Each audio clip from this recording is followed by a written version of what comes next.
Salut les praticiens et les praticiennes, j'espère que vous allez bien aujourd'hui. Brève vidéo pour vous parler quelque chose que j'ai déjà abordé dans de précédents posts, à savoir comment rester motivé. Alors c'est une question qui revient très très souvent quand on est seul à la barre, hein, tenir la barre. Pourquoi c'est compliqué? Parce qu'on doit gérer énormément de choses. On est assailli par de l'information de partout. Alors c'est pas forcément que de la bonne information. Donc il y a de l'information qu'il faut apprendre pour développer son activité, il y a son métier qu'il faut développer aussi, ses compétences, etc., etc., pour donner le maximum aux personnes qu'on accompagne. Il faut apprendre aussi le marketing, comment être visible, comment toucher des bons clients. Il faut gérer aussi tout l'aspect comptabilité, toute la paperasse.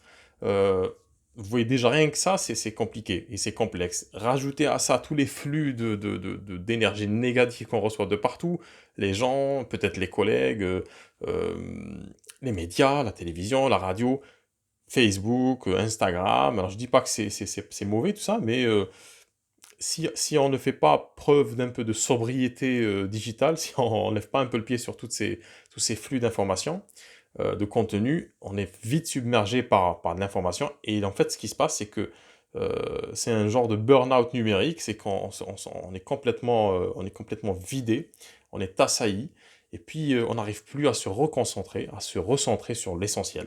Alors aujourd'hui, une petite expérience, enfin une petite expérience, une énorme expérience, une magnifique expérience qu'on a tous faite, quand on était enfant. Nous, les 7 milliards et des poussières, quelques millions qui sont sur cette terre, on a tous fait l'expérience de l'enfance. Alors on ne se souvient pas du début, on se souvient après, à partir de 3 4 ans, mais ce qu'il faut savoir, c'est que dès le début, on a dû faire face à une charge d'apprentissage phénoménale, phénoménale. C'est un truc énorme. C'est-à-dire que pensez actuellement, par exemple, si vous désirez apprendre une nouvelle langue, c'est compliqué peut-être, mais c'est faisable parce qu'on a des référents, on a notre propre langue, donc on va comparer entre les mots, etc. Surtout si c'est, par exemple, si vous apprenez une langue latine, donc l'espagnol, l'italien, etc.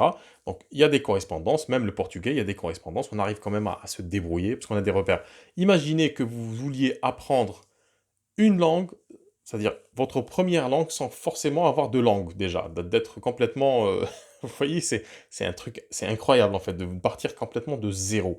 Et l'enfant arrive seulement à partir de zéro, à comprendre sa mère, au fur et à mesure, à dissocier les mots, à comprendre où le mot commence, où le mot se termine.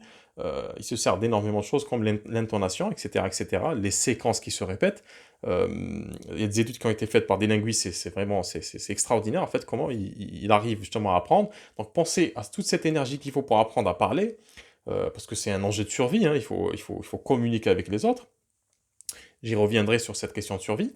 Donc il faut il faut que nous apprenons en fait, c'est ce qu'on a fait, hein. On a appris à parler, à marcher. On dit qu'il faut 2000 tentatives pour marcher dans la vie. 2000 tentatives, je ne sais pas si vous imaginez, c'est-à-dire que c'est pas une fois, c'est pas deux fois, c'est 2000 tentatives. C'est-à-dire 1999 échecs. Et puis la 2000e fois, en marche. Et puis dès qu'on marche, on a envie de gambader, de courir, de sauter. Donc, vous voyez cette énergie qu'on a. Et tout ça se fait dans un processus de jeu. Et c'est là où je voulais en venir. Donc il y a plusieurs personnes qui ont parlé de ce sujet, hein, notamment Idriss Aberkan, sur l'importance du jeu dans le processus d'apprentissage. Alors c'est des choses qu'on a tendance à oublier, qu'on a oublié parce qu'il faut être sérieux. Donc, parenthèse, donc l'école apprend à être sérieux, à être rigoureux. Il nous donne du travail. Travail, il me semble, en latin, ça veut dire souffrance. Donc, il faut qu'on souffre pour travailler, il faut qu'on souffre pour y arriver. Faut qu'on chie, faut qu'on en chie, faut qu'on en baffe, c'est affreux, c'est vraiment affreux. Et pour rester motivé, c'est très compliqué si on part sur des bases comme ça. C'est-à-dire que ce qui se passe, en fait, ce qui s'est passé réellement, c'est que dans notre processus d'évolution individuelle, euh, on a un premier processus complètement naturel et complètement efficace, très très efficace. D'ailleurs, la majorité des enfants dans le monde arrivent à parler, à marcher, à faire tout le reste, sauf cas pathologique. Donc, ce processus-là est très complexe euh, par rapport aux objectifs que nous avions. Et puis, il s'est fait à travers le jeu. Et donc, on a une première période de notre vie où on a été extrêmement héroïque, courageux, curieux. C'est-à-dire, on a tous, en fait, on a tous eu ce succès qu'on voulait. On a tous appris à marcher, vous voyez, à courir, etc., à réfléchir, à interagir avec le monde, à apprendre comment, donc tous les codes sociaux, etc. Donc c'est phénoménal ce qu'on a pu faire. Et puis arrive le moment de l'école, et hop, là, on arrête, on stoppe. Donc il y a un autre logiciel qui nous est installé, qui est pas du tout conforme. Bon, je dis pas que je jette pas l'opprobre sur toute l'école. Il y a des choses bien dans l'école, mais il y a des choses qui ne sont pas bien du tout.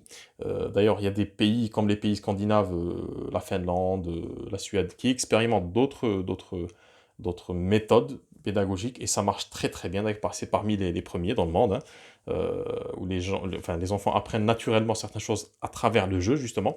Donc, je vous demande pas de revenir au bac à sable. Ça va être un peu compliqué d'installer un bac à sable dans son bureau pour apprendre à développer son activité. Mais moi, ce que je vous invite à faire, c'est d'avoir ce bac à sable dans votre tête, de trouver une manière, une façon ludique de faire ce que vous devez faire, de prendre du plaisir à ce que vous faites. Quand vous prenez du plaisir, c'est tout de suite beaucoup plus simple et beaucoup plus efficace pour apprendre, de rendre des choses donc beaucoup plus ludiques, et puis surtout d'essayer de revenir à ce processus naturel en fait, de se défaire, de déconstruire un petit peu tout ce qu'on a appris, la façon avec laquelle on apprend les choses, qui est peut-être pas forcément bonne, cette façon académique qu'on a d'apprendre des choses et de l'exposer aux autres. Ça, c'est un exemple que je donne régulièrement, c'est que on a fait le plus souvent, en fait, si on revient à ce sentiment primaire, en fait, qui nous anime pour faire ce qu'on fait dans la vie. Si vous êtes dans la thérapie brève, dans les médecines douces, c'est que vous avez fait ce métier pour aider les autres, et c'est vraiment quelque chose de noble et de pur comme sentiment. Le souci, c'est que vous n'avez pas appris comment parler peut-être de votre métier, pour que ça soit beaucoup plus naturel, que ça accroche, et du coup, on se rabat sur ce qu'on nous a appris. Et ce qu'on nous a appris, c'est tout le côté cadré, académique, et c'est pour ça qu'il y a une dissonance parfois, pas parfois, très très souvent, il y a une dissonance entre parler de son activité, parce que c'est quelque chose qui nous anime, on a ce qu'on appelle le feu intérieur, ça brûle à l'intérieur, et puis quand on passe à l'étape de l'extériorisation, on devient plus académique, on devient plus chiant aussi, on devient moins, donc ça accroche pas. Et on se dit, mais qu'est-ce qui se passe? J'ai beaucoup de choses à faire, j'ai beaucoup de choses à apporter aux gens, mais ça accroche pas, je comprends pas pourquoi les gens n'accrochent pas. Alors les gens n'accrochent pas parce que instinctivement, vu que quand bien même on ait eu ce genre de logiciel installé par l'école, par l'institution, par la société, on reste quand même ce qu'on est, au fond. Et ça, on le sait et on le sent. Donc, quand il y a une dissonance comme ça entre ce qu'on est et puis la façon avec laquelle on l'exprime, ben, il faut se réaligner avec ce qu'on est, concrètement, nous, et puis revenir à cet enfant. Alors, c'est pas un enfant, en fait, c'est juste, on dit enfant parce que c'est le début de cela, de notre évolution, hein, personnelle, mais c'est pas franchement. Parce qu'on parle souvent de revenir ou de redécouvrir son enfant intérieur. En fait, c'est pas son enfant intérieur, c'est son essence originale, en fait, et originelle, c'est son essence-là. Et cette essence-là, on appelle ça revenir à son enfant intérieur parce qu'elle a commencé à l'enfance. C'est le début chronologique, si vous voulez, mais elle est toujours là, en fait, ce sentiment, la façon avec laquelle on ressent les choses n'a pas du tout changé depuis qu'on est petit jusqu'à notre mort. Ça restera pareil, c'est juste l'extériorisation qui a changé. Et donc, moi, ce que je vous conseille, et je me conseille moi-même de le faire, hein, parce que c'est bien de se rappeler les bonnes choses, c'est de revenir à cet état national, rien à voir, à cet état originel, pas de l'enfant, hein, de notre état naturel. Et cet état naturel se développe dans la gaieté, se développe dans une bienveillance, dans le jeu. L'échec n'existe pas, parce que comme, rappelez-vous l'histoire des 2000 tentatives pour marcher, on tombe, on se relève, etc., etc. Donc on s'en fout de ce que pensent les autres. Les enfants sont très très focus, sont très concentrés sur ce qu'ils font. En fait, ils jouent de manière très sérieuse, c'est quelque chose de sérieux, c'est assez amusant d'ailleurs à remarquer, de voir comment les enfants jouent de manière très sérieuse, tout en jouant, hein. Ça peut paraître paradoxal, ça nous fait sourire, mais si on y pense, en fait, c'est l'un des secrets de la réussite, c'est de rester focus, de rester concentré, tout en ayant de la passion dans ce qu'on fait. Là, on sonne à la porte, donc je vais écourter mon intervention. Je vous remercie de votre écoute et je vous dis à bientôt. Ciao!